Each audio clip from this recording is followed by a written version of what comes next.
And we're live on a Wednesday night. We're live here with a live stream. Welcome, of course, to the channel. My name is Ramos Jr. For those of you who are new to the channel, pro wrestling channel from a pro wrestling fan standpoint for professional wrestling fans. And today we have a fun live stream ahead. We're going to be doing a look back, a review, a recap for the WWE's list of premium live events, all the way stemming from January's Royal Rumble to even this latest Saturday night's main event. Now, I know, granted, it's not necessarily a premium live event, but they kind of hyped it up as one. If you haven't already, make sure you subscribe to the channel. We're going to have a lot of fun things, a lot of exciting things coming to the channel in 2025. Big moves being made. I want to thank you guys, obviously, for joining us on this live stream, joining us on the channel as we continue to grow the J area into something bigger and better by the coming weeks. And without further ado, let's go ahead and let's start ranking the premium live events for the WWE. We're here on our tier lists. We have all of them listed here, all the way from January's Royal Rumble. On our tier list, it racks all the way up from beginning, from the very bottom. Never watch again, meaning, you know what, we're never going to watch these shows again. They were abysmal. They were not good at all. It goes from bad, being, it's bad. Not terrible, but just bad. Mid, good, great, and at the very top, Hall of Fame. We're talking all-time great events. The WWE had a great year in 2024. Tremendous when you talk about the business, when you talk about the quality of stars, the quality of matches that were presented in 2024. A lot to take away from here, a lot to take away. The WWE, I will say, had some criticism thrown its way in terms of the premium live events having very little matches. We saw a lot of cards that were about 5 matches in total throughout the summer. Kind of picked up towards the end, but obviously that's what we're doing this tier list for. Shout out to Mama Ramos here. She's in the chat. I'm here. Happy New Year, everyone. May all of your wishes come true this year. We appreciate you all. Absolutely. Could not have said it better myself. So we're going to go ahead and get started. Throughout the course of this stream, please make sure to be active in the chat. Let us know what were some of your favorite moments of 2024. What were some of your favorite matches, not only within the premium live events, but obviously on TV. Monday Night Raw, Friday Night SmackDown, heck, even NXT. But for the purpose of this live stream and for the tiers here, we're going to be talking about the WWE, the main roster. So we're going to start off here with the Royal Rumble event. The Royal Rumble event, one of my favorite events of the year. It's something I always look forward to. I know for a fact it's something that you guys look forward to. It's the WWE's version of the All-Star Game. I mean, 30 superstars, whether it's for the men or the women. It really lends its opportunity to have the stars of today match up with the stars of tomorrow, and maybe even an opportunity for some legends to make an appearance. The Royal Rumble, of course, is the opportunity to earn a spot in the main event of WrestleMania. This past year, the Royal Rumble itself, we had 2, of course, the men and the women. For the men's, Cody Rhodes wins the Royal Rumble, heads on to WrestleMania. I think, as a whole, I really liked this Royal Rumble. Not too many surprises, not in terms of legends. We had some NXT appearances. Guys like Braun Breaker and Carmelo Hayes made their first appearance on the main roster here during the Royal Rumble. Obviously, it came down to CM Punk and Cody Rhodes, a who's who of talent right there alone. You really had an opportunity to look into the future of the WWE as we see that both Cody and CM Punk are very instrumental parts of what the WWE is trying to do. I will say, from a standpoint of the match, I'm a fan of the Royal Rumble. This one that happened, Cody Rhodes winning, and we know what happens later, but we're not going to talk about WrestleMania just yet. We're talking about the Royal Rumble. A solid Royal Rumble that told the story of CM Punk coming back 10 years later, trying to earn his keep, come back and main event WrestleMania, something he's never done. Cody Rhodes obviously came in, wanted to go back to back. A lot of people were skeptical whether or not he would go back to back, but he would achieve that, being the first guy since Stone Cold Steve Austin in 97 and 98 to go back to back. Luis, what's going on? Happy New Year to you as well. Appreciate you stopping by on the stream. We're talking about the best PLEs of the WWE in 2024. Luis wishes everyone a happy new year to his wrestling family. Appreciate you, Luis, for stopping by in the chat. Also in the Royal Rumble, we had Bayley, who went the distance. Bayley, who had spent an enormous amount of time in the Royal Rumble, was able to finally cash in on her equity. I think Bayley's one of the best that the WWE has, whether she's a heel or a babyface. Certainly one of the unsung heroes in that women's division.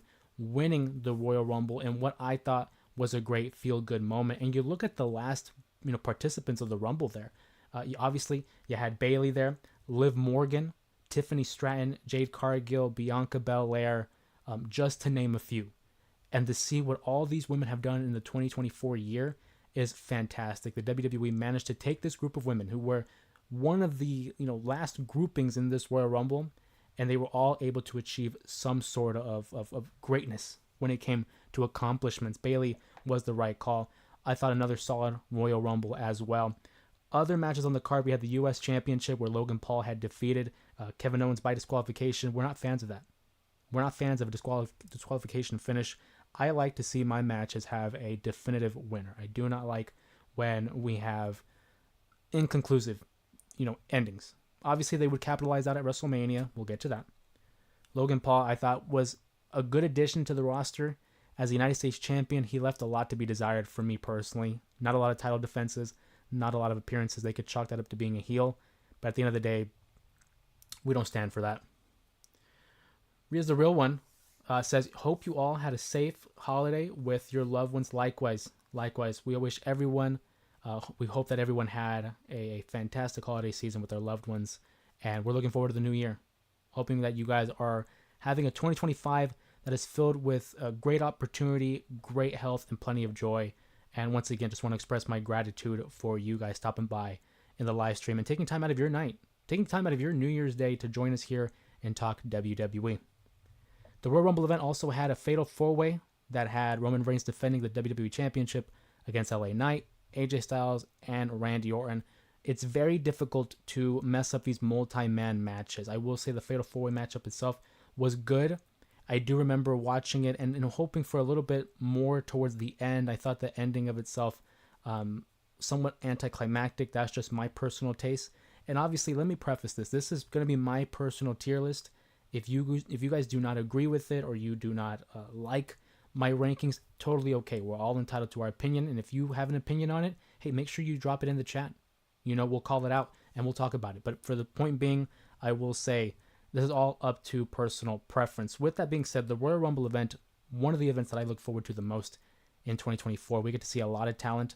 We get to see a lot of possibilities. And it is the official beginning of WrestleMania season. So with that being said, the Royal Rumble event, I enjoyed. I liked both Rumble matches. I thought the Fatal 4 match was good. I'm not going to pretend like it was fantastic. It was good. The U.S. title matchup, not a fan of the finish. So for that being said, I'm going to go ahead and drop the Royal Rumble event. I'm going to put that in the good territory. I thought it was a good start to WrestleMania. And an interesting start to what was a memorable build to WrestleMania, because we know Cody Rhodes wins the Rumble. He goes on with the Rock confrontation on SmackDown, basically giving up his spot to Roman Reigns. I mean, it was a fantastic start, I will say. But we're going to leave it at good. Alex, what's going on? Welcome to the chat. Appreciate you stopping by for the live stream. Alex says, I'm also here. I was not going to miss the first live of the year. I'm here to support my man. Appreciate you, Alex. Thank you so much for stopping by. We appreciate the love and the support. Would not be possible without any of you guys. And 2024 was a monumental year for the channel and for us as a wrestling community. So I'm hoping that 2025 is even bigger and better, not only for the channel, but specifically for everyone a part of the J area, because you guys make it possible. This would not be possible without you guys. I look forward to sharing my time and sharing my opinion with pro wrestling with all of you guys. Nacho Camacho, welcome to the stream, says, I get you. We're doing something different this time. Yeah, we're going to do something different. That's one of the exciting things about 2025. I want to be able to implement a little bit more with, content-wise. We do a lot of talking, whether it's post-show or we had the J Area Awards.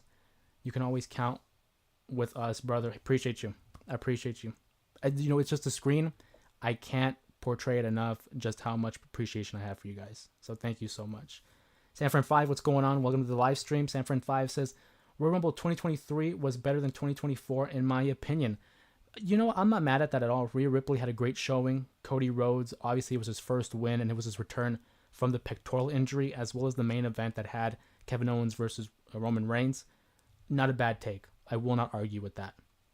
But yeah, we're doing something different. We're going to be implementing more live streams, interactive live streams, especially with like tier rankings and compilations, watch alongs, a lot of exciting things. Keep an eye out on the channel. Keep your notifications posted so that you guys can be a part of the live stream. Peter Parker's checking in. Welcome back to the live stream. It's been a minute there, but we're glad to have you, Peter. Awesome, awesome, awesome. We're doing a tier ranking of the WWE's premium live events in 2024. We just had the Royal Rumble. Placed it in good. I was a fan of it. I enjoyed it. That's just my personal preference. We're moving on to the Elimination Chamber here real quick. The Elimination Chamber in Perth, Australia. I mean, what a crowd. Australia brought it. The WWE and its premium live events outside of North America have been good to great.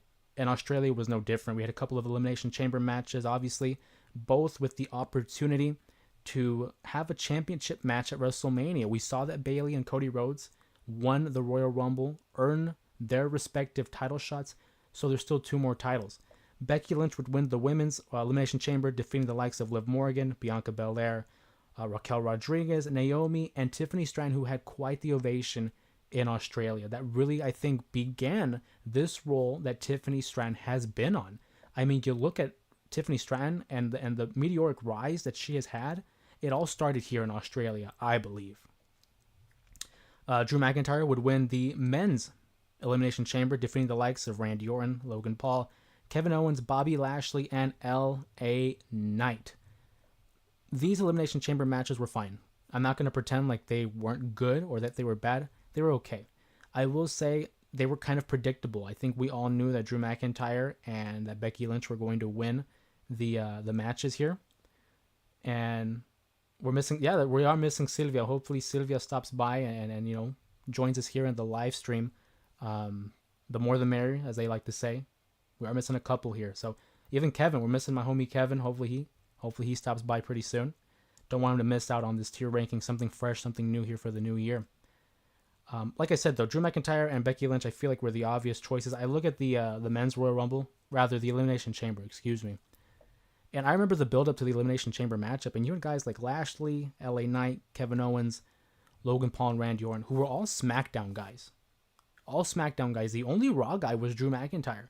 And that was glaringly apparent for me. So heading into that matchup, we knew Cody was going to be on his way to facing the WWE champion at that time, Roman Reigns. Obviously, it was up in the air because of the whole pivot that they had to make en route to WrestleMania. But we kind of had an idea. We had a feel that, okay, Cody and Roman, I think, are in plans. Drew McIntyre at that time was beefing with Seth and wanted to get back in the main event picture. So Drew being the only Raw guy, for me, stood out. Likewise with, hey, Sylvia is here. Welcome to the live stream. Appreciate you stopping by. Big shout out to Sylvia stopping by here for the tier ranking for WWE's 2024 premium live events. Other notes on the Elimination Chamber event itself. Judgment Day defeated the New Catch Republic in a tag team title match that I feel like really got thrown under the rug. We don't really talk about it, especially when it comes to the New Catch Republic. Pete Dunne and Tyler Bate, who I'm a fan of both of them since the NXT UK days, but since the injury to Tyler Bate, that tag team kind of gotten forgotten. The main event, though, Rhea Ripley, universally loved, obviously in her home country of Australia, would defeat Nia Jax in what was an okay main event. I'm not going to pretend like I thought it was the greatest thing. It was a hometown affair. And as you know, the audience makes a huge difference when it comes to these main events. So Rhea Ripley having a great showing in her home country against Nia Jax. I do think that the Elimination Chamber matches do a lot of the heavy lifting when it comes to this event. Of course, why not? It's the name of the show, right? That's why you pay to see it. Elimination Chamber, though, I don't think it was bad. I'm going to tell you right now as a spoiler, when it comes to these premium live events, I don't think there's one bad premium live event. I think these all were, at worst, mid to good. At worst. I don't think there's one that is never watch again. I don't think there's one that's bad. Royal Rumble, I thought was good. Elimination Chamber, its follow-up, I'm going to put in the mid. That's my personal opinion. I love who won. I think Becky was the right choice. I think Drew was the right choice. Obviously, Rhea was the right choice. And when it came to the Judgment Day's title defense, I don't think anyone questioned whether or not they were going to win. We knew they were going to win. So, based on predictability, and obviously I know on the channel we have our predictions video, I would prefer to be right, just me being competitive. I would prefer to be right all the time. But at the same time, you don't want to be. You kind of want to be surprised every now and then. So just because of predictability, I'm going to put it in mid, which I don't think it's not bad. But at the same time, I don't think it was as good as the Rumble. Now we get to WrestleMania. WrestleMania 41, dude. I mean, the show itself, I think, goes down as one of the greatest WrestleManias of all time. Some of these tier rankings, they have split up between night 1 and night 2. For the purpose of this one, we're going to just clop into one, because I have the same answer for both nights. But real quick, just to look back at the card that WrestleMania 41 had. We have, obviously, the opener was the Women's World Championship. Rhea Ripley defeats Becky Lynch, clinching 1 year as the women's champion in a fantastic opener. Becky Lynch and Rhea started off the show hot, and it really capitalized on the wave of momentum that Rhea Ripley had acquired over the course of this title reign. She kind of became a bigger star than the division, interacting with the Judgment Day and their feuds, and she really elevated herself to a mainstream level. Sanford 5 says, I'd say it goes in the great category for WrestleMania. I mean, dude. And that's just the opener. The ladder match that follows. The ladder match, a 6-team ladder match. I love a good ladder match. If you guys have seen the previous live streams or the previous videos, you guys know I'm a fan of the ladder match. It's my favorite stipulation matchup. I never get tired of it. I really don't. This matchup obviously saw the split of the tag team titles. Finally, they split up the titles. One goes to Raw, one goes to SmackDown in a creative fashion where the Awesome Truth get one, pairing of the titles, and then A-Town Down Under get the other pairing. Now, we know the tag team division in 2024 wasn't the hottest. We're not going to worry about that. When we do these rankings for the premium live events, we're looking at it from the night's perspective, not for what follows, from the night's perspective. I like the ladder match. I like the finish. I will say, though, a lot of people were talking about it online as a possibility, so again, takes away from the surprise factor. But the execution, I thought, was fine. It was fine. WrestleMania 41 also had another Rey Mysterio Dominic matchup where it was a tag team between Rey, Andrade, and they defeated Dominic and Santos Escobar. I love Rey. Who doesn't love Rey? I'm becoming a big fan of Dominic as well. So this was a fun little break from the action, just to see Rey get another win over his son. Following that, we had Jimmy versus Jay, the Battle of the Usos, in what I think, hear me out, in what I think was an underwhelming matchup. I think it's not a hot take. A lot of people kind of, poo-poo the Jimmy versus Jay matchup at WrestleMania 41, or rather WrestleMania 40, excuse me. There was a lot of expectation, and they didn't really live up to it. That was the one dud of WrestleMania 40, unfortunately. I think all our hype was so elevated, we were expecting a lot from this matchup, and it was okay.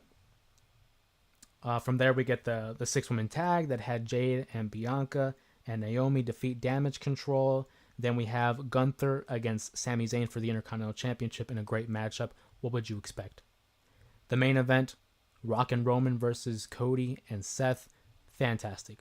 Set in motion for night 2. Great matchup. And then night 2, the whole Drew McIntyre Seth Rollins matchup. Awesome. Hot start when we get the Claymore by Drew.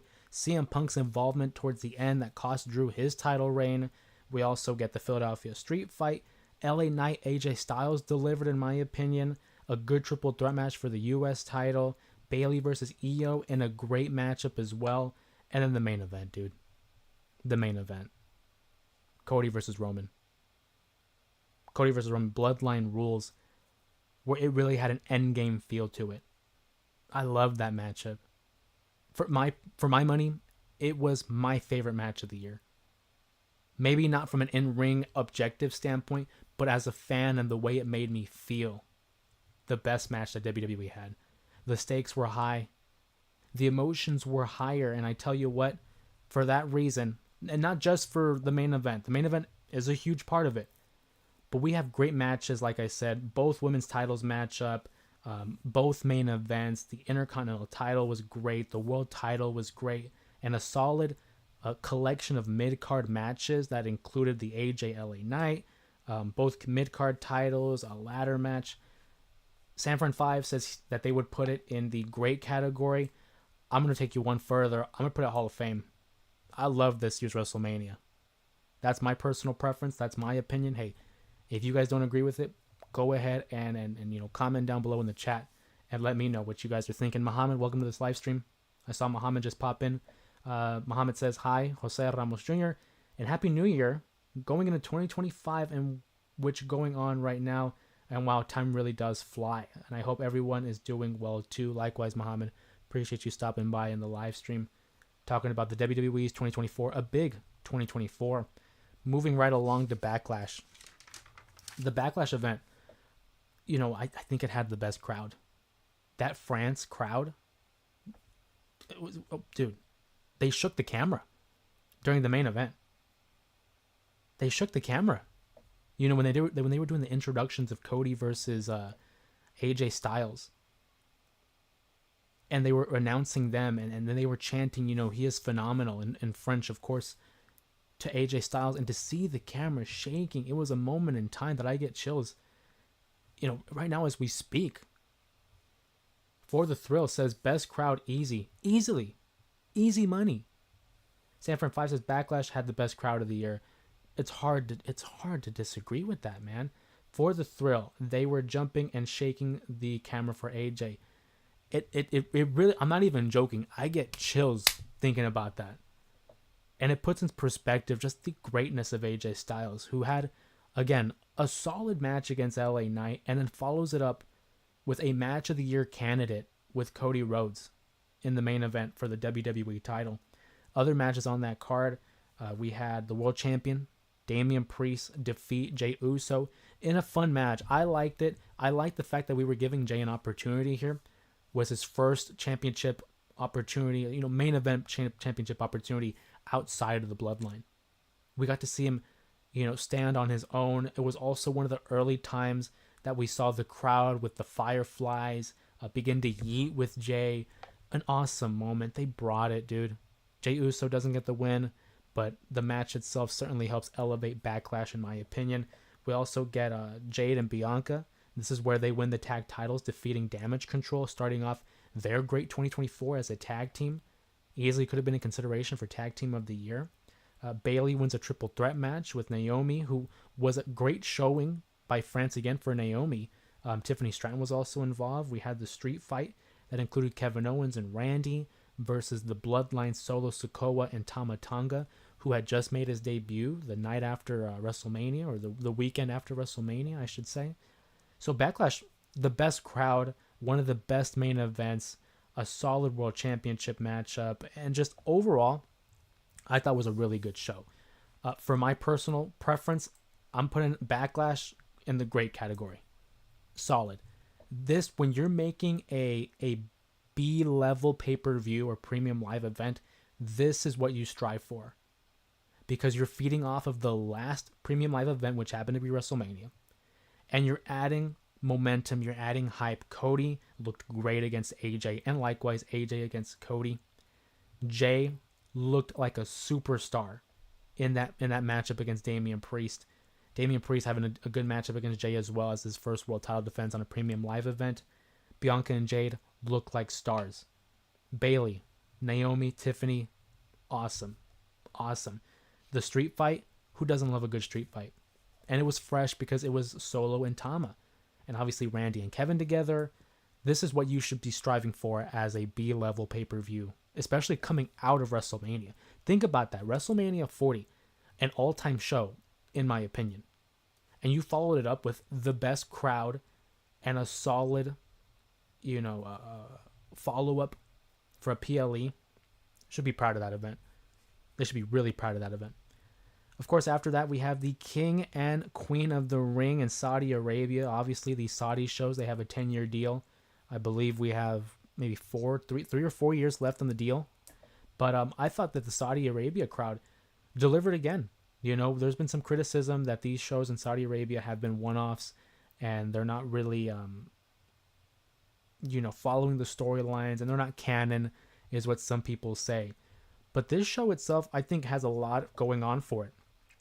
We open the match, or the card, Liv Morgan defeats Becky Lynch for the Women's World Championship in what was an important matchup because it sets the record for Liv Morgan and how we're going to be approaching the following months leading into obviously the Royal Rumble now. She's still the world champion. This is when she won the world championship all the way back in May. We're now in January of 2025 and she's still the champion. Defeats Becky Lynch. We get an interference by Dominic Mysterio, again setting in motion for what we know now. Following that, the Intercontinental Championship is defended in a triple threat match. Sami Zayn, Bronson Reed, and Chad Gable. And shout out to Chad Gable, who had quite the year. You know, coming out of the fall of 2023, leading into 2024, putting on full display that he is that guy. He is legit. He can go. Not only in the ring, but as a character. He's, you know, the second coming of basically Kurt Angle. And I know it's an obvious comparison, but it's appropriate, man. These guys, both athletically gifted, Olympians, wrestlers, like a wrestlers. And then on top of that, the comedic chops and just the depth of character that he's able to portray. Chad Gable, an unsung hero.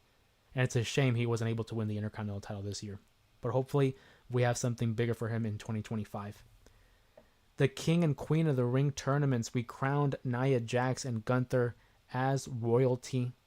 And now, obviously where we know they are now, both as champions, both respective world champions for their divisions. Gunther versus Randy, a solid showing, a first time ever event between Randy and Gunther. With a controversial finish, I might add. People were saying, hey, Randy has a case for a rematch here. He wasn't pinned all the way. And they acknowledged this later in the year. We'll get to it. But Gunther having a hell of a performance in 2024 and 2023 for that matter. Great showing there. And then obviously Cody Rhodes against Logan Paul for the WWE title. Again, Logan Paul can go. Depending how you feel about the man, you know, that's up to you. But as a pro wrestler, Logan Paul has really taken to this effortlessly. You know, I'm sure he's putting in the work. I would hope he's putting in the work. But I think it shows. Had a good showing against Cody Rhodes. I don't think it was ever in doubt. We knew Cody was going to win. He wasn't going to drop that title only 2 months. Not even 2 months, actually. You know, merely a month and a half following WrestleMania 40. We knew he was going to drop the title, especially to Logan Paul, who at that time was the U.S. champion. But a fair showing, a solid matchup. I love the ending where, you know, Logan Paul's getting in the face of Cody Rhodes and kept saying, you know, who the hell are you? Who the hell are you? And then Cody responds with, I'm Cody Rhodes. And just an awesome tip of the cat to Cody in that moment, putting him over. And it was a solid showing. The crowd was great. The matches were solid. I think Backlash certainly set the bar high, though.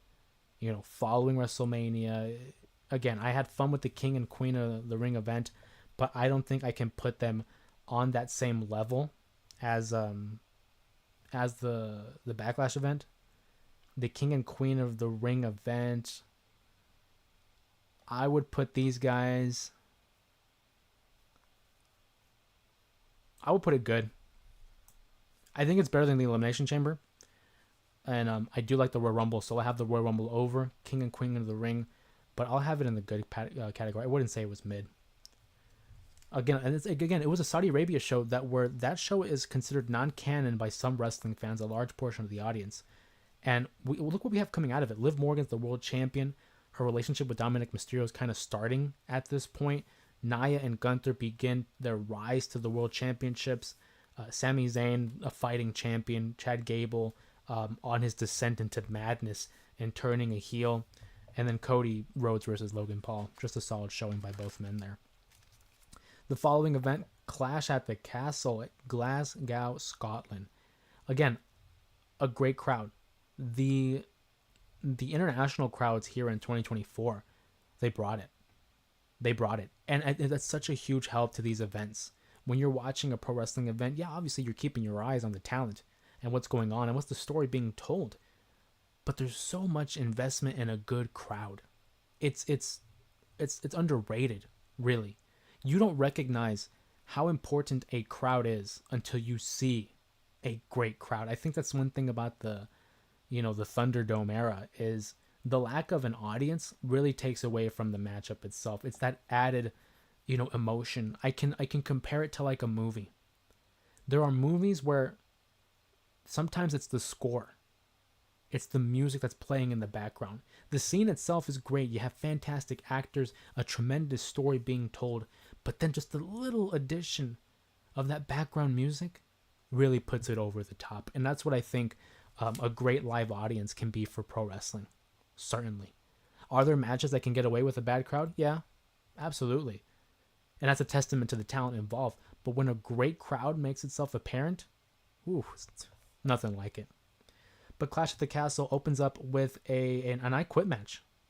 Cody Rhodes and AJ Styles, again, for the undisputed WWE Championship. This is where we see AJ Styles finally turn heel. And he has this matchup against Cody. And I thought it was a solid I Quit match. I will say, I remember watching this I Quit match, having fun with it. Big Cody guy. Big AJ Styles guy.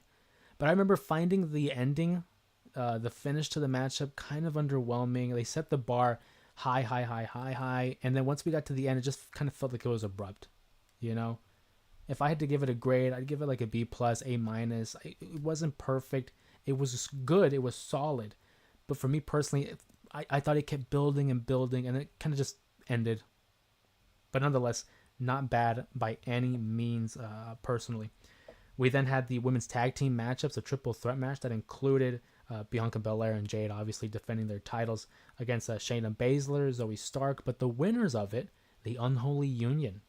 You know, it was Isla Dawn and Kaylee Ray, now known as Alba Fire, in front of Scotland, the home country. A great moment and a great pop. Very few times do we see the WWE take advantage of the hometown hero. Under the Vince regime, we saw plenty of times where if you're from that place, you're going to lose. You're going to lose.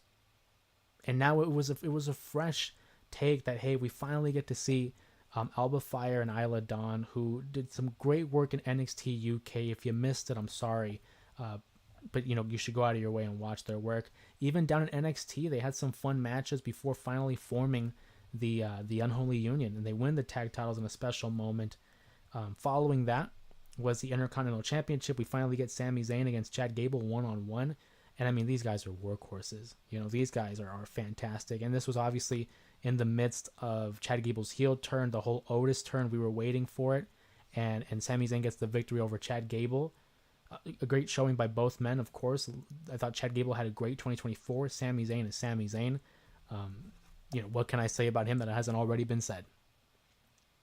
We then get Bayley against Piper Niven, who, again, Piper Niven from Scotland, the hometown hero. Doesn't get the job done. Bayley gets the win. That was an awesome moment for Piper because her moment as Dewdrop, I was not a fan. I mean, she worked with what she got, but for them to devalue Piper Niven and put her in this Dewdrop gimmick, wasn't a fan of that. They finally get rid of Dewdrop, and she's now rechristened as Piper Niven. We give her a title matchup here against Bayley. Bayley wins. Right decision. But the main event's really the selling point here. Drew McIntyre challenges Damian Priest for the world title. I really thought he was going to win. I really thought Drew was going to get this win. Finally win a world championship in front of a crowd. Scotland, his home country, no less. I thought this was the moment we were going to capture lightning in a bottle and give Drew McIntyre the rub and finally a world title win and have him, you know, cruise through the summer as the reigning world champion. But that damn CM Punk was not going to let it happen. What a twist, right? I mean, I think we all had the idea that maybe Punk was going to get involved in some fashion. But when Drew McIntyre and Damian Priest have the match and the ref goes down, obviously the classic ref bump, we know some shenanigans, some chicanery is going to take place. We see a referee coming down the aisle, sliding into the ring like he's sliding in someone's DMs, and we don't get a good camera angle as to who it is. We only see his backside. But I saw the shoes, and I know there's one guy who be wearing Jordans like that. He goes 1, 2, and then right before 3, he stops.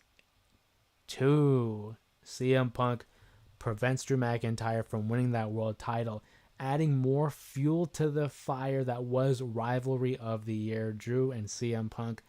McIntyre screwed in his home country. Devastating. It was so interesting because it was like the The 97 Bret Hart, where he's a babyface in one country and a heel in another one. The vitriol that was thrown at CM Punk in Scotland, man, screwed Drew McIntyre, and again adding more fuel to the fire. I was a big fan of the main event. I was a big fan of the opener. As for the other matches, Sammy and Chad deliver. In retrospect, obviously hindsight being 2020, you get that moment to look back and have a clear conscience, a clear mind. Obviously in the moment you're thinking, oh man, what a great show. But then looking back, it's like stuff really sticks out. The main event, the opener, solid. I enjoyed Chad versus Sammy. Clash at the Castle was a good event. I really enjoyed it. I think it's very dependent on the opener and the main event. By no means do I think it's bad, but I don't know if I can put it on the same level as Backlash. I would personally put this right at good. I think I'll put it over the Royal Rumble. I don't like to be overly optimistic, because if it was up to me, a lot of these would be in great and good. So I'm trying to space it out, be a little unbiased, and I'm also basing it on not only in-ring action, but how it makes you feel. Sometimes you don't remember all of the details, but you remember how you felt watching a matchup or how you felt coming out of the event.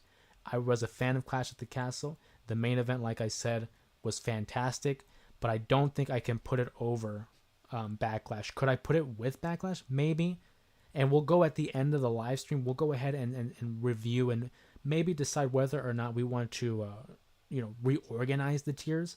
But for the time being, I'm going to put it at good, just above the Royal Rumble, and obviously one tier behind Backlash. Following that was Money in the Bank. That was coming out of Toronto, Canada. And Toronto, traditionally a great crowd in pro wrestling. Canada has some of the best crowds in WWE, and as well as some of the best wrestlers in the WWE. So the Money in the Bank event itself, obviously you have the men and the women. You have the men and the women's matchup here. We open with the men's. Drew McIntyre, he defeats Jey Uso. He defeats LA Knight, Andrade, Chad Gable, and Carmelo Hayes, himself. A good Money in the Bank matchup. I will say, though, looking at it, I know for narrative purposes, that's why they had Drew McIntyre win the briefcase, but I wasn't a fan of the execution. We'll jump ahead. We know that Damian Priest and Seth Rollins have their matchup for the world title. Drew McIntyre wins the Money in the Bank matchup. He cashes it in, and he fails because CM Punk interferes. My only issue with it is I look at stuff like the Royal Rumble and the Money in the Bank briefcase as opportunities to make stars. I don't like when they're used and they're just wasted. I'm not a fan of that. Now, with that being said, narrative purposes, I get it. Drew McIntyre wins the Money in the Bank. He was, I think, the biggest star in the matchup. But he wins the Money in the Bank, cashes in. He's overzealous, first of all. Like, dude, you can hold that a little bit longer. You didn't have to cash that in during the matchup. You could have waited until after, maybe a sneak attack or whatever. Got overzealous. Punk interferes, which makes sense because at this time, Punk had been attacked in Chicago by Drew McIntyre. Again, retaliation for what had occurred in Scotland just a couple weeks earlier. And it sets in motion what happens at SummerSlam. And obviously, Seth Rollins gets his opportunity, his last chance here for the world title. Loses on account of CM Punk's interference. So that sets in motion their current beef leading into the Raw on Netflix. So again, I can't get too mad because everything happened for a reason and it's getting paid off. So I can't get too mad at that. I just didn't like the fact that we got the Money in the Bank briefcase and it was a same night cash in, which we've been seeing very often in the last decade, and it was all for nothing. But again, for narrative purposes, I get it. Sami Zayn defeats Braun Breaker in what was his first loss on the main roster, I believe, if I'm not mistaken. I do remember that Braun Breaker, I had him winning the matchup and he didn't. Sami Zayn won. He was able to evade a spear by Braun Breaker, outsmarted his opponent, and Sami Zayn, man, again, a great year. Welcome everyone to the live stream. If you're new to the live stream, my name is Jose Ramos Jr. We're doing a tier ranking for the WWE's 2024 Premium Live events. Currently talking about Money in the Bank and how it fared against the other Premium Live events. This was the show that Tiffany Stratton had won the Money in the Bank, defeating the likes of Chelsea Green, the hometown hero, of course, Io Sky, Lyra Valkyria, Zoe Stark, and Naomi. A lot of people wanted Chelsea Green to win this, obviously, in her hometown. I like the choice of Tiffany Stratton. I think it was the right choice. Tiffany Stratton had been riding a wave of momentum since the Elimination Chamber appearance and how Australia really put her over. Tiffany's still the current reigning Money in the Bank, holder. And to see her growth as not only a performer, but just as an overall character and presentation has been great. I think it was the right call. Big fan of this. I think this matchup was better than the men's, in my opinion. I think it actually outperformed the men's. We talked about Drew McIntyre and how he won the men's. I think you can make the argument for a guy like Jey Uso. I think Chad Gable would have been a fantastic choice, but nonetheless, they went with Drew. Again, for narrative purposes, I get it. I do. Then the main event, Bloodline versus Cody, Randy, and Kevin Owens. A matchup that, again, has consequences and has a fallout to something we're still working with to this day. The Bloodline versus Cody versus Randy and Kevin, it worked for me, but it was, again, during a time where we were seeing a lot of the same. Not that it was bad, but just it was consistent. It was what it was. Because of that, for me, the biggest matchup that stood out was the women's Money in the Bank matchup. I think Tiffany was, again, a fantastic choice. I think the women had a great matchup. Shout out to Chelsea Green, who had taken that major bump. I mean, like, dude, what a bump that Chelsea Green had taken following being on top of the ladder and then getting tipped over and then boom, right into some tables. Kevin, what's going on, my friend? Welcome to the live stream. Appreciate you stopping by. We're talking the 2024 WWE year in review and ranking the premium live events that had taken place. But Kevin says, Jose, I think Cena wins this year's Rumble. I think it's a fair point. I think you have a good shot here. For me personally, I think that John Cena and CM Punk are like neck and neck for like who could win. I would like to see one of those guys win, but I think Cena, CM Punk, I think those are two of the favorites. Roman Reigns, I think, has a shot. I wouldn't bet on it, but I think Cena and Punk, I think those are the two to keep an eye on for this year's Royal Rumble event. Money in the Bank, we're talking Money in the Bank here. I enjoyed the Money in the Bank event, but I can't put it on the same tiers. I really like the women's matchup. I thought the triple threat match for the world title was inventive, but it was very similar to the WrestleMania 31, obviously mid-match. It's difficult, and maybe I'll change my mind, but for the time being, I'm going to put it on mid. And I'll put it above Elimination Chamber. That's tough for me to say, but for the time being, that's where we're going to put it. Kevin says, maybe The Rock shows up this year's Rumble. Again, it's a possibility. And again, if he could win it, if he appears, but I wouldn't bet on it. I hope he doesn't. I actually hope The Rock doesn't win it. We'll see. There's rumors of his appearance at this week's Monday Night Raw for the Netflix debut. But again, that's just a rumor. We don't know. It's not confirmed. I don't want The Rock to win it, though. He doesn't need it. I'm very hesitant to have Cena win it because Cena's already won 2. And for me personally, I think the Rumble should be used for guys who've never won it. Maybe push a guy that needs it. I think Punk is a really good option here to win. So I don't want The Rock to win personally. But again, that's just me.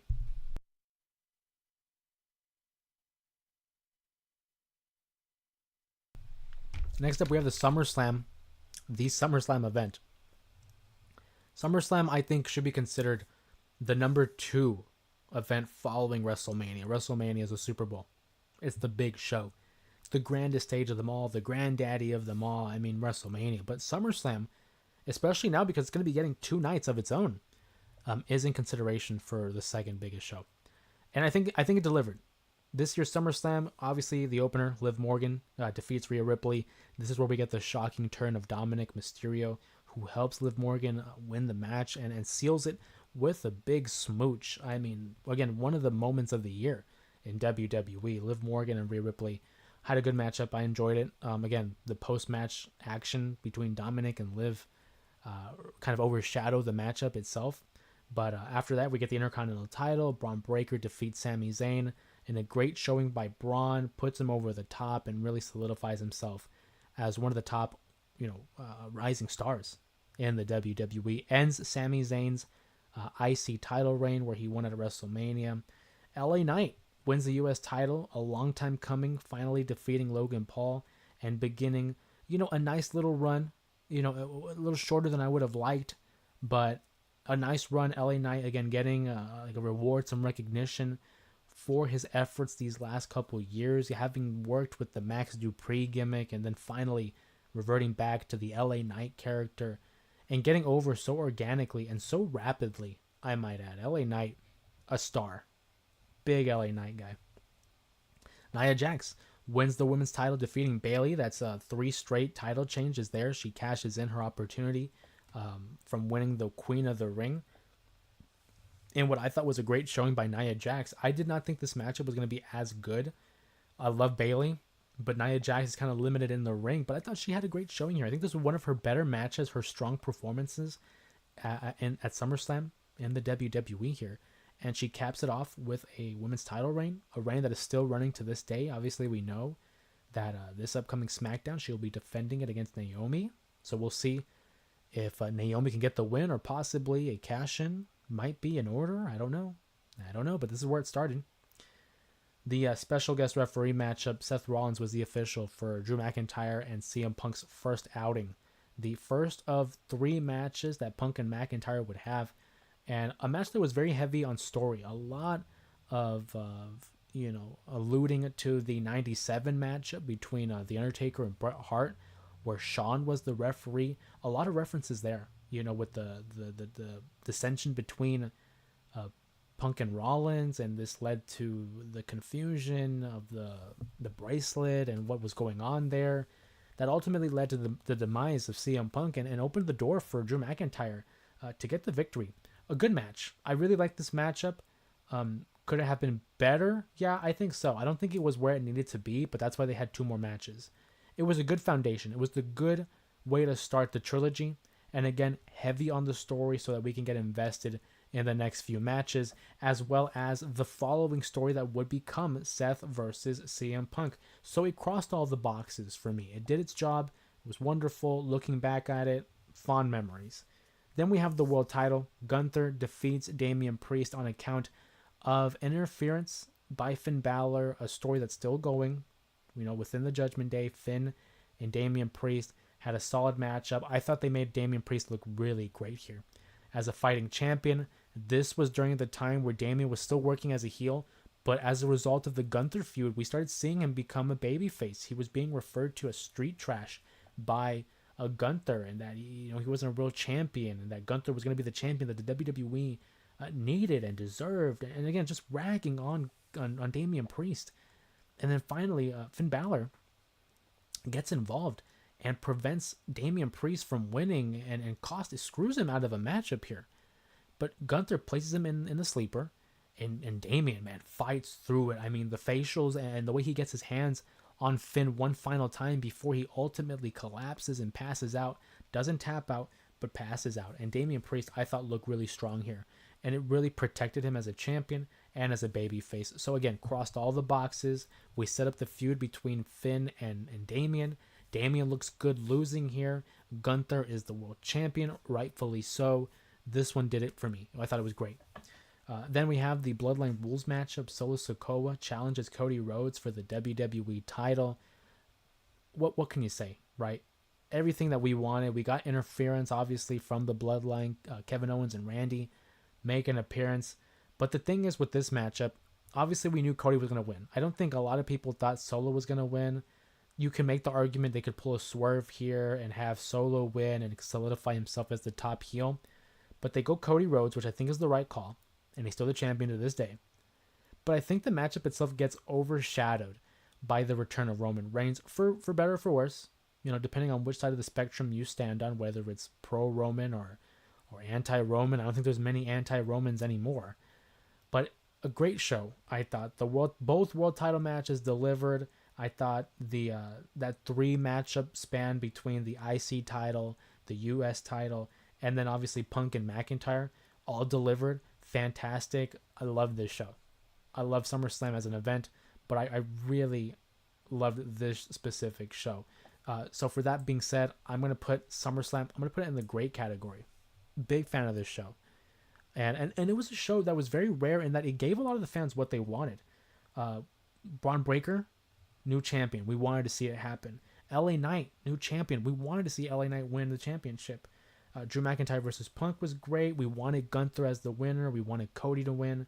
So it was a matchup. It was a premium live event that kind of felt like one for the fans, at least from my standpoint. I don't know how you guys felt about it, but overall, I was a fan of the SummerSlam event.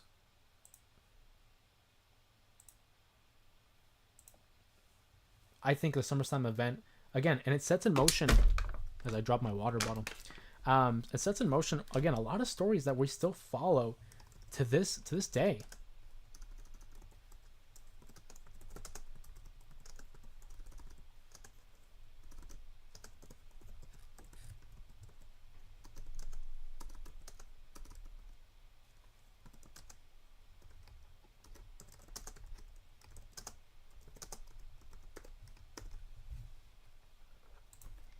But moving on from the SummerSlam event,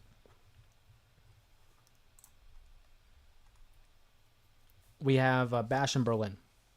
Bash in Berlin, a huge show. Obviously, Germany doesn't get too many shows here. And I think, if I'm not mistaken, it might have been the first ever PLE in WWE's history. So a big shout out to them for having a good crowd, I might add, as well.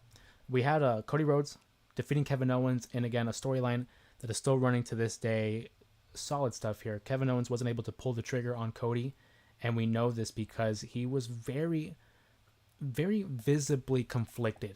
I mean, the way that he was able to demonstrate how much he was struggling with the decision to attack Cody, to take action against his leg, it kind of showed the diversity in terms of his ability, that versatility, I should say, not diversity, but versatility in Kevin Owens' arsenal. Cody gets the win here. Bianca and Jade, they defeat the Unholy Union, winning back their tag titles. Punk defeats McIntyre in a strap match. And I remember watching the strap match and thinking I wasn't a fan of the whole four corners rule. I didn't like it. I thought maybe we should just keep it as a strap match and let these guys beat the holy hell out of each other. But they made it work. Punk and McIntyre, the consummate professionals, they knew what they were doing. They knew what they were working with. Had a great matchup that I thought built upon the SummerSlam matchup and over-delivered, for that matter. I thought it was better than the SummerSlam matchup. It was brutal. It was fierce. Seeing Punk and McIntyre just beat each other with the strap itself and demonstrating this level of bad blood. You know, we're going to get to that. Demonstrating this level of bad blood between the two, and then obviously the center focus on the bracelet that CM Punk had worn for the majority of 2024, I thought was just a great matchup. We had a mixed tag matchup. The Terror Twins, Damian Priest and Rhea Ripley, defeat the new hot couple of Liv Morgan and Dominic Mysterio, which I thought was the right call. And I thought it was a fun matchup. We don't get really a lot of mixed tags on premium live events this often. So it was a nice change of events here. And then Gunther has an absolute clinic against Randy Orton. I mean, a matchup again that we didn't think we were going to see again, because there was a time being where it kind of felt like we weren't going to revisit, even though we were talking about how we weren't going to revisit it, but we did. It took him some time, and it made sense. It made super sense when it came to it, because the WWE had this awesome story point in made. Randy has a say. He has an argument that he's going to get a matchup against Gunther. He's going to get a matchup. So if I'm Randy Orton, I'm going to wait till Gunther wins the world title. I'm going to cut the line and get this world championship opportunity, which he does. And they deliver. Randy Orton, absolute legend, Hall of Famer, facing off against Gunther in what was easily the best match of the card. Gunther demonstrating why he is the ring general, why he's the world champion. The strap match for me on a personal level is my favorite. I love the strap match, but both world title matches between Gunther and Randy, and then Cody and Kevin, I thought those matches were great as well. I was a big fan of those.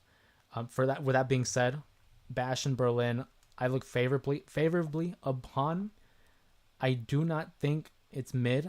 I don't think it's great, again, because SummerSlam and Backlash were fantastic. So I would put it right around the Royal Rumble spot of good.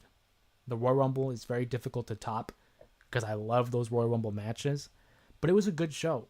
You're gonna be very hard fetched to find something that was more consistent than this Bash in Berlin event. Following that, of course, we had the Bad Blood event in Atlanta, Georgia, which was a great show as well because we were able to have a moment here and recognize the origins of the Hell in a Cell match. Bad Blood, 97, the same date, October 5th, 97, had the original Hell in a Cell matchup between CM Punk, between The Undertaker and Shawn Michaels. Getting ahead of myself. Between The Undertaker and Shawn Michaels, which I think is the best Hell in a Cell match of all time.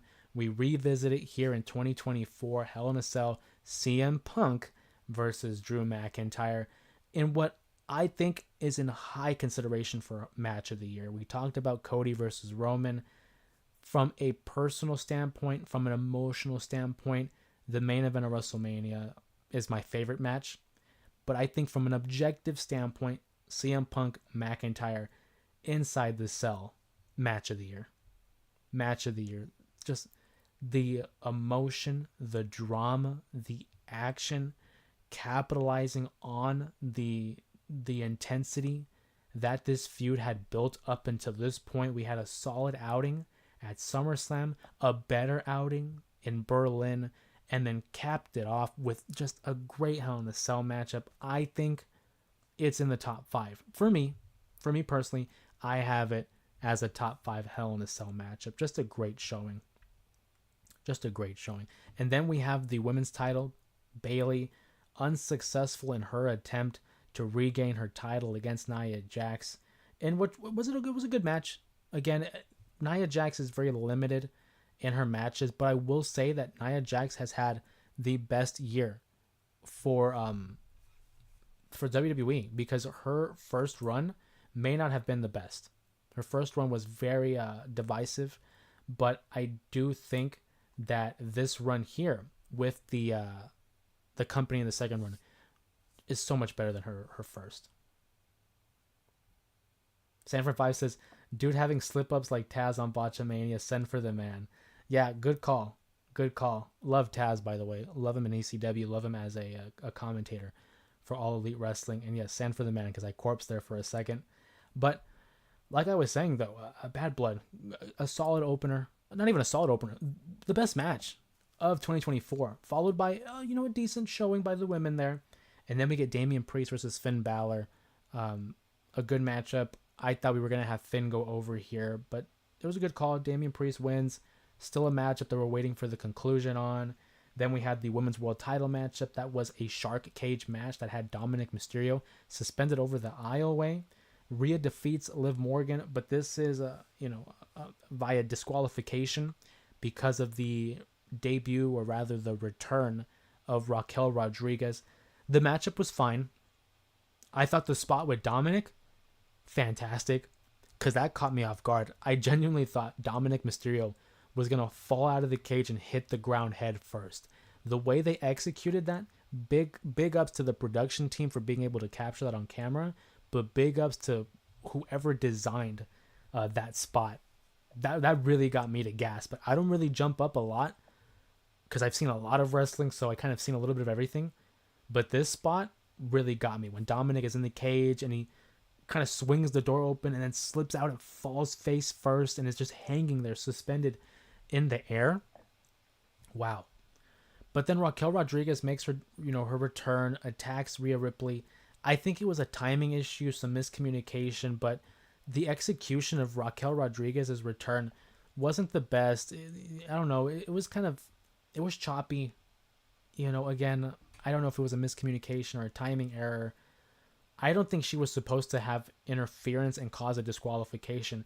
I think Rhea Ripley was supposed to get attacked by Raquel while the referees are attending to Dominic. And again, attack her without them realizing it, setting up the Liv Morgan victory. But just the miscommunication, she attacks her right in front of the referee. The referee begins to walk away. We know he saw. We know they saw the attack. And then they finally call for the bell, send for a disqualification in the midst of a Liv Morgan pinfall attempt. It was kind of messy for me. kind of messy for me. But I really liked the Bad Blood event. I thought it was, again, a good show. The Hell in a Cell match carries. The women's matchups were okay. They were fine. Damian Priest and Finn were good. Then the main event, obviously, Roman and Cody defeat Solo and Jacob Fatu in a good matchup. But for me, it was a lot of the same when it came to like those 6-person tags. It was the first time we saw Roman Reigns in a ring for a matchup following his loss at WrestleMania. So seeing him and Cody together was on the same levels of like Rock and Cena teaming at Survivor Series 2011. But again, it's the thing that happens after the match that overshadows it. The Rock makes a surprise return, makes his return, motions to Jimmy, who had helped interfere in this matchup, and Cody and Roman, does the whole 3 count, and then, a little bit of this to kind of signify that, hey, we're coming for you. We don't see The Rock back since. I'm thinking we're going to see him either this week on Monday Night Raw or at the Rumble. One of those for sure. But I thought it was okay. I thought it was okay. This was so close to being great, but I really liked the Hell in a Cell match. But what follows it, the Hell in a Cell match started so hot, and it set the bar super high, and it was so hard for anyone to follow it. So I'm going to put it at the top of good, bordering great. It could be great. It could be the bottom great, but I don't feel comfortable putting it there. At least not yet. Crown Jewel is what follows next. Again, another Saudi Arabia show for their 10-year deal. And I thought this show was solid. As I thought that a lot of these shows were solid. It's very difficult for me to say that these were bad. The worst were mid, and that's even not terrible. I would much rather have a mid show than a bad show, because at least there's some taking points away. Crown Jewel, though, it opens up with the reunion of the Usos and Roman Reigns as they try to fight off the current iteration of the Bloodline that was Tama Tonga, Jacob Fatu, and Solo Sikoa. We kind of knew that they were going to get the win, the Bloodline, that is. Obviously, the Usos and Roman had some issues to work out with, and they weren't able to get the dub. It was a good call here. This is where we also see Sami Zayn return to the Bloodline, the OG Bloodline. A great moment there as well, so that was cool. When it comes to these Bloodline matches, their matches, multi-man at least, when it comes to the tag team matches, are very consistent. They're kind of the same things they're working with, but it's always like the endings. It's always the finish or the post-match segment that are the taking points or the talking points from these matches. So we see Sami Zayn and the Bloodline get back together, Roman Reigns and the Usos Bloodline, I should say. And this is when we get the miscommunication where Roman and Sami collide and Solo's able to get away. But it was good. It was good. We get the women's tag team match here, Fatal 4-Way, where Bianca and Jade, they defeat Chelsea Green and Piper Niven, Lash Legend and Jakara Jackson from NXT, as well as Damage Control. I like this kind of a setting for these women. We got to showcase someone from Raw, someone from SmackDown, someone from NXT, and then obviously the tag champions get the victory here. A solid outing, an entertaining outing. It did its job. It was great. Seth Rollins had a great match against Bronson Reed. Some people were critical of Seth Rollins getting this victory. They thought that Bronson Reed should have gotten the win, especially the way they had been presenting him in the last couple of months following SummerSlam, leading up to this, made him look really strong. Bronson Reed, the run he had following that 6 tsunami attack on Seth Rollins, fantastic. Absolutely awesome. He does get the loss here because we're setting up something bigger for Seth, but he still looks great in the loss. These guys go to war. They have an all-out brawl, a physical fight between Bronson Reed and Seth Rollins. And then after that, Seth Rollins gives him his best shot. He gives him everything he got. And Bronson Reed stands tall following the matchup. Again, making him look strong in the loss. So that's good. Liv Morgan has the matchup against Nia Jax for the Women's Crown Jewel Championship. I think a lot of this was kind of set in stone the way they were mapping out the matches and the stories of both respective Crown Jewel championships. Liv Morgan gets the win, obviously on account of interference from the Judgment Day. Tiffany and her drama with Nia Jax wasn't going to allow her to win. Liv Morgan, I think was the better option here, because Nia Jax didn't need it. Already the champion, already the queen of the ring. Liv Morgan, if you're going to present her as a top heel for Raw, she should be winning some of these matches. So she gets the win in an okay matchup. Nothing crazy. I will say, I don't want to say it was forgettable, but yeah, it kind of was. I mean, we know that she won, but the match isn't something to write home about. Randy Orton versus Kevin Owens. Randy and Kevin, again, a bitter feud, all because of the Cody attack, and then Kevin Owens and Randy have an all-out fight that prevents them from having the matchup. It's a no contest. We don't get the matchup here. This is also the event that we saw Randy Orton second to last, because he would get attacked by Kevin Owens on the following SmackDown, where he delivered the pile driver, and we still haven't seen Randy back. I think we see Randy back at the Rumble, making his return, possibly getting close to the end, but ultimately not winning. So that one really is inconclusive. I thought it was a great segment, demonstrating the level of hatred that is felt between the two. But again, the match doesn't take place.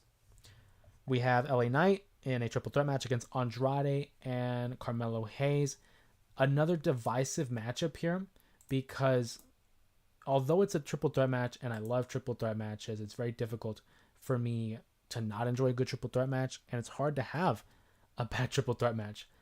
But the controversy around this one was because LA Knight had interfered with the best of 7 series between Melo and Andrade, which they were killing it on SmackDown, dude. Like, every matchup was better and better until we got to Game 7, and we get an inconclusive ending. We don't really have a winner. I would like to see these guys go at it one more time just so we can get the tiebreaker. I don't like draws. I don't. I want it to be a definitive winner, so hopefully we're able to revisit that at some point. LA Knight gets the win, as he should. I mean, I still think it was early to end the reign, but he gets the win here. And then Cody and Gunther, who had a matchup that I thought was very reminiscent of like a Rocky 4, where it was, Ivan Drago versus Rocky Balboa. Your classic conquering hero and Cody Rhodes fighting the foreign menace, a throwback to old wrestling, but the foreign menace that was Gunther, and he was able to outsmart him. This was a matchup that I thought Gunther should have won. I thought Gunther gets more out of this. Gunther, at this point, was the king of the ring. He's the world champion. It's the anti-argument of Nia Jax. But the reason I say that is because Gunther, I feel like he gets more out of it than Cody, because Cody's a top guy. He's going to recover from this. He'll be fine. But Cody gets the win, which actually surprised me. I had Gunther winning this matchup heading into the event. But what follows is so important, because Gunther loses the matchup, and it sets in motion this level of insecurity, this self-doubt that we've seen in Gunther. We've just recently seen him regain the confidence, though. But it was an important character flaw to introduce into the ring general. So, in retrospect, I'm fine with it. It makes sense from a narrative standpoint. But from a matchup standpoint, Cody and Gunther, they deliver. They deliver. I really enjoyed it. But looking at it from a whole perspective, not a lot to write home about. I mean, the most memorable thing about this event for me personally is the Bloodline stuff. Was the opener, where Sammy and Roman collide, and the Usos get together and they team with Roman. So, with that being said, it might not be a popular decision. I'm gonna put it in mid. I didn't think it was a lot to take away from this. I thought it was a filler. Again, the biggest taking away point was the Bloodline story, and then aside from that, nothing to write home about for me personally. We're down to our final two here. Our final traditional premium live event was the Survivor Series. So we'll get to that in a moment. Lucha is live. Welcome to the live stream. Lucha is live says, why do I feel like I miss everything? I want to put my 2 cents in, but I'm so lost tonight. Help. Well, hey, I'm glad you joined the live stream here. We're doing something different. Traditionally, we talk about pro wrestling from like a post-show reaction or whatever's going on currently in professional wrestling. But being that it's the first, we're starting off a new year, want to start off fresh. And I thought, you know what, let's do something fun here, and let's do a tier ranking of the premium live events in 2024 from the WWE. We have our tier list here, ranking from all the way from Hall of Fame to Never Watch Again. So go ahead and make sure to voice your opinions in the chat on what you guys thought was one of the best premium live events, some of your favorite matches. Do you agree with the list? If you don't, that's cool too. We welcome everyone's opinion here. But we're on the Survivor Series, which was from Vancouver, another Canada event, Canada traditionally, with solid crowds. I look at the card here. Obviously, War Games is the big talking point. War Games, we had the men and the women's. The women's, which had Rhea Ripley, Bianca, Io Sky, Naomi, and Bailey, they were taking on the team of Liv Morgan, Nia Jax, Candice LeRae, Tiffany Stratton, as well as Raquel Rodriguez. This matchup, it took a second to get going. I remember the first half was slow.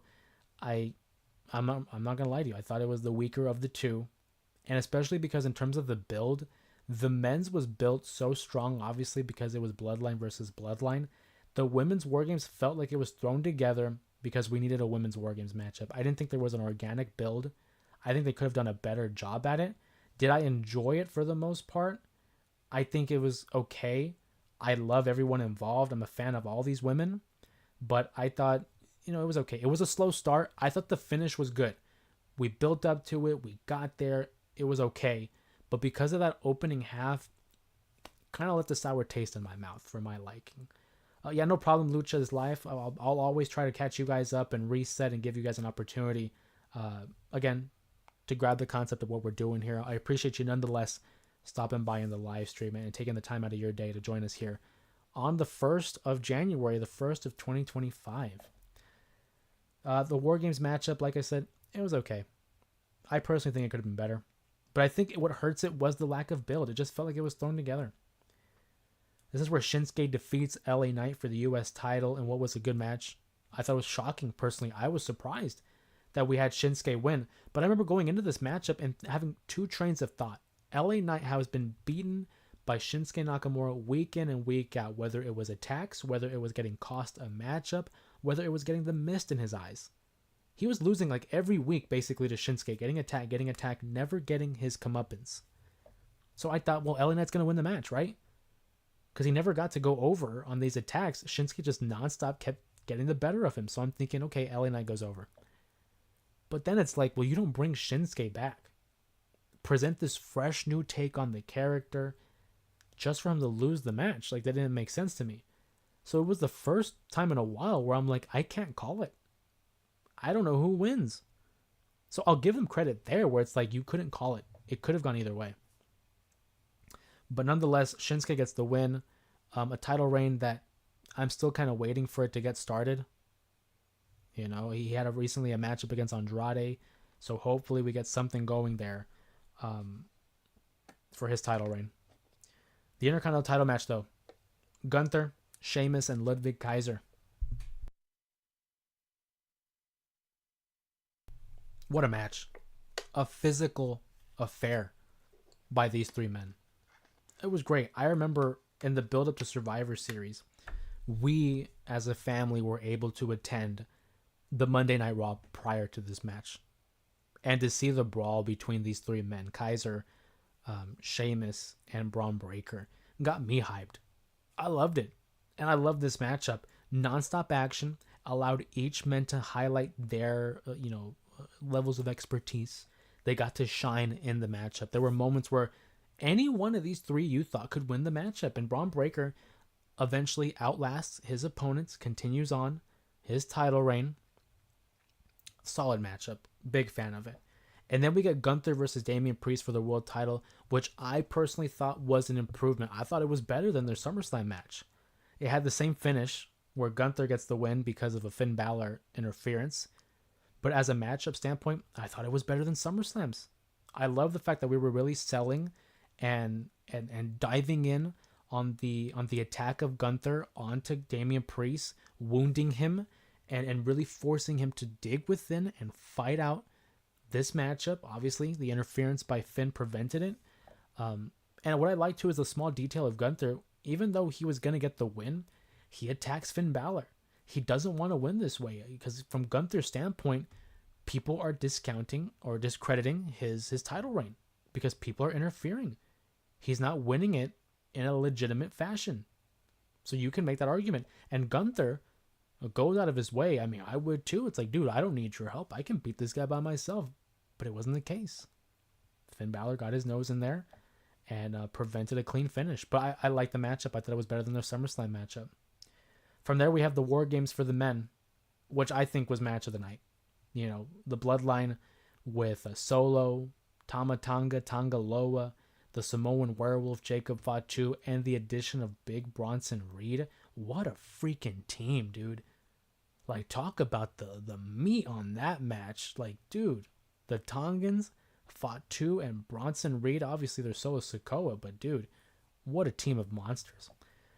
But they were no match for the Avengers over here. I mean, Roman Reigns, the Usos, Sami Zayn, the original Bloodline, get back together. And oh wait, yeah, their fifth member, the best in the world, CM Punk. I mean, dude, it doesn't get any bigger than that.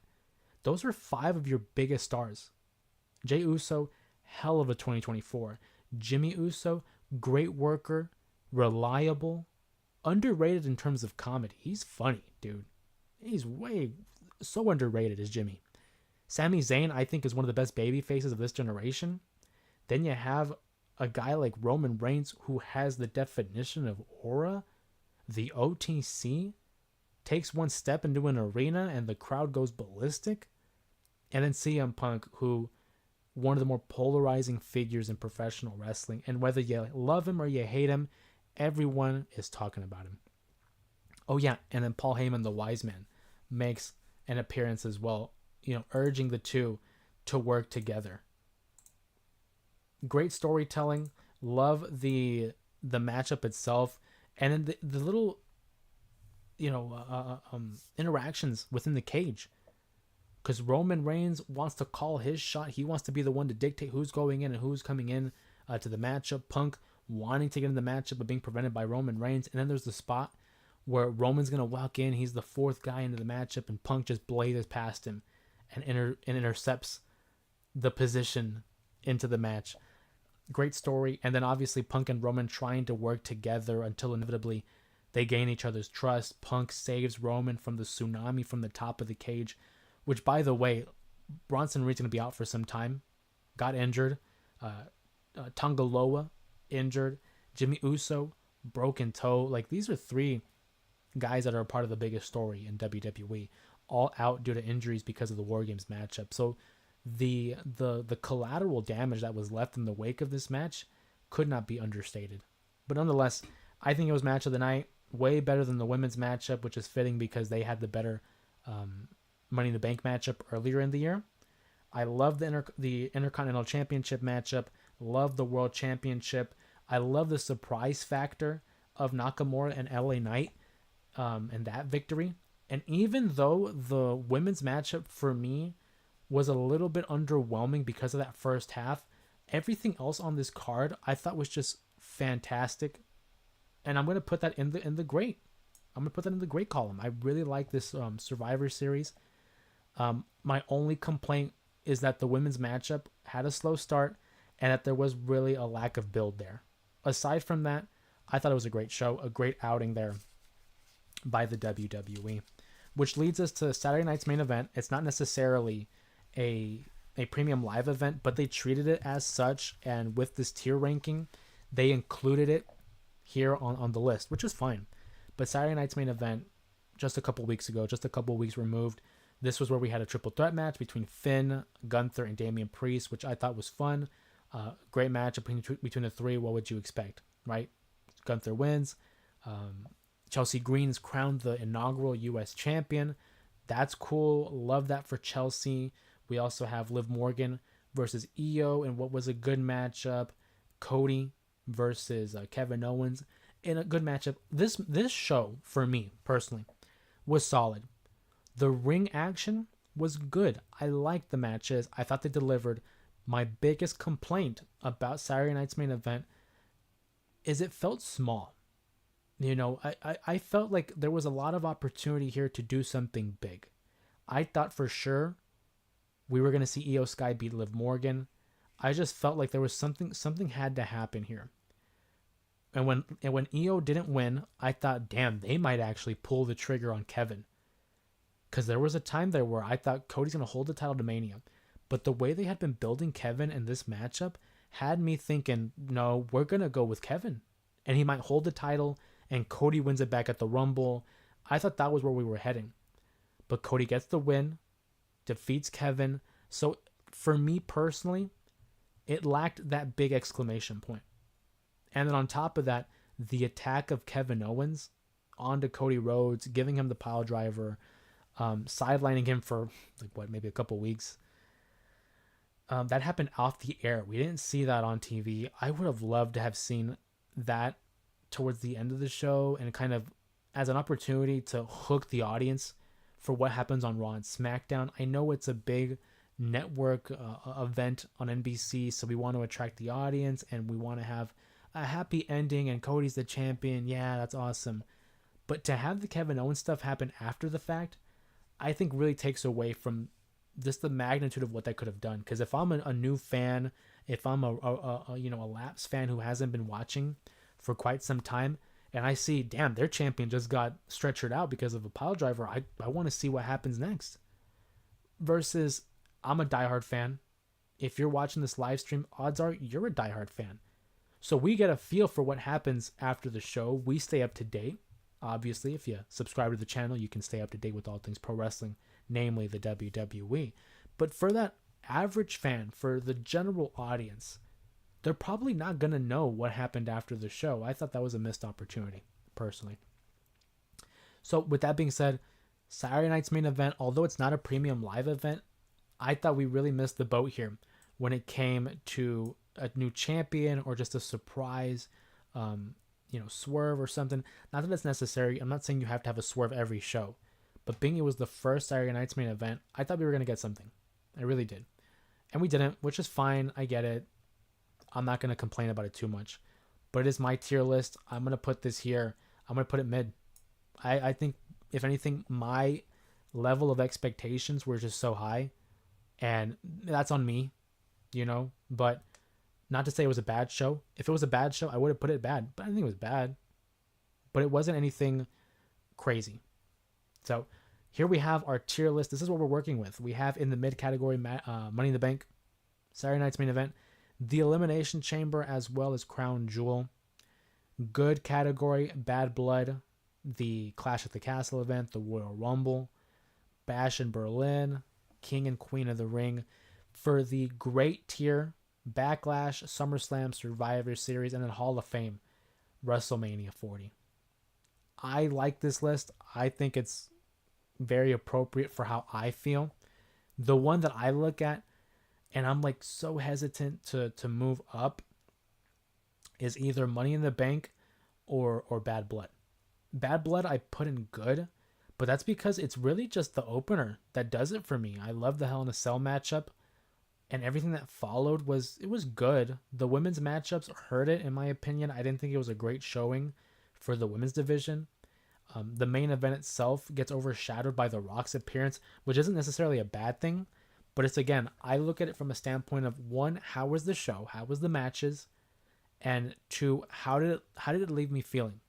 At the conclusion of the show, how do I feel about it? And now with some time removed and that recency bias no longer in effect, I can remove myself from that time and look at it from an objective standpoint. The WWE in 2024, I thought, had a great year. We had a lot of solid moments, solid wrestling, consistent storytelling, and the business is booming like it hasn't in so long. The WWE is on fire. And if their worst show is considered mid, and that's like the bottom tier, I don't think that's bad. Because you're saying none of the shows are bad. Its peak was WrestleMania, as it should be. It's the biggest show.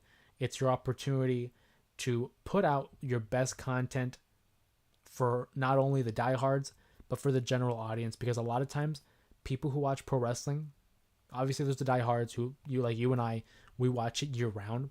But WrestleMania, for general audiences, that might be the only time they watch wrestling. They're like, okay, it's like the Super Bowl, I'll tune in. That's the top. That's exactly where you want to be. We then look at Money in the Bank, which is a summer show. Sometimes there's a little bit of a lull during the summer. I get it. Saturday night's main event, that's just a me thing. I think I put too much expectation on it. The Elimination Chamber is tough because it's between the Rumble and Mania. So it's really hard when you're sandwiched in between. And then Crown Jewel, it's no disrespect towards Saudi Arabia, but those shows are hit or miss. A lot of times you're going to get either an okay show or a pretty good show. And I thought they got a pretty good show with King and Queen of the Ring, but Crown Jewel for me, kind of a forgettable event. For me, it was kind of a forgettable event there. But hey, that's for me.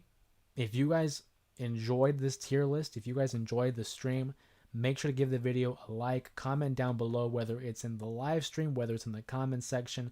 What were your thoughts on WWE in 2024? Do you agree with my tier list? If not, hey, let me know in the comments where you would have put what. Was I tough on one event that you really liked? Was I maybe a little too nice to an event that you thought didn't deserve it? Voice your opinions in the comments down below. Please do so. That way we continue the discourse on pro wrestling, whether it's on or off the air. Obviously, comment down below, as I mentioned. If you haven't already subscribed to the channel, make sure you do so. We're going to have a lot of brand new content as we head into 2025. We're talking about the Friday 5 count. We have our Saturday reaction videos. The podcast always is on Monday, and then we have our live streams Monday, Wednesday, and Friday. Monday and Friday, obviously following Raw and SmackDown. Wednesday is going to be like our variety live stream where I'm looking to do something fresh, something different. We had a tier ranking video here today. So, like I said, if you haven't subscribed, make sure you jump on the bandwagon now, because once we start getting going, you're going to wish you were here from the beginning. We have a lot of great members of the community, a lot of great members of the J area who have been consistently here. I'm talking about Kevin. I'm talking about Sylvia, For the Thrill, San Fran 5, Mama Ramos, Alex, Luis. There's so many people that I'm forgetting. These are the people that were off the top of my head. We have a great growing community here in the pro wrestling fandom here on Pro Wrestling YouTube. So without you guys, I'm a broken record. I say it so often because it's true. Without you guys, it's not possible. So appreciate you guys coming by. We've had some new people also join the stream. You know, people like For the Thrill, Muhammad, Lucha is Life, Ria's the Real One. Like, it's continuing to grow. So with that being said, I want to tell you guys how much I appreciate you. Thank you for stopping by and joining us on the live stream. Like I said, if you haven't subscribed, make sure you do so now. If you have fans or family, I should say, friends and family who are not into pro wrestling and are looking to get into pro wrestling, hey, recommend the channel to them. Let them join the community. That way they can talk about pro wrestling and learn. If you have people in your lives who are already diehard fans of wrestling, recommend the channel to them too. We are all inclusive. I don't care if you are, young, old, a new fan, an old fan. We don't care here. All we care about is like, hey, we want to include as many people in the conversation and talk about pro wrestling, which for me personally has given me so much joy and an opportunity to have a way to express myself in terms of fandom, in terms of emotion. It's given me a lot of things. So I hope to see you guys in future live streams and future videos. We have John Cena in the chat again. He says, "You can't see me." Thank you, John. Thank you so much. And we're looking forward to John Cena, who may not have had a match in 2024, but John Cena will have a big 2025, the farewell tour. We're looking forward to it.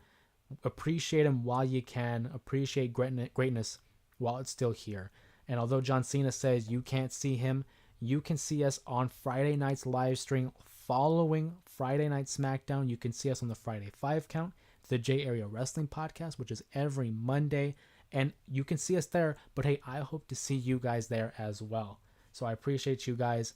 With that being said, of course, my name is Jose Ramos Jr. I hope you guys enjoyed the tier ranking video. Make sure you go and like the video, comment down below. It really helps out the channel and helps out the algorithm and push forward the content that we're trying to build here on YouTube. Thanks again. Thank you guys so much. Hoping you guys have a safe, have a healthy, a good fortune of a new year here in 2025. And of course, with that being said, everyone,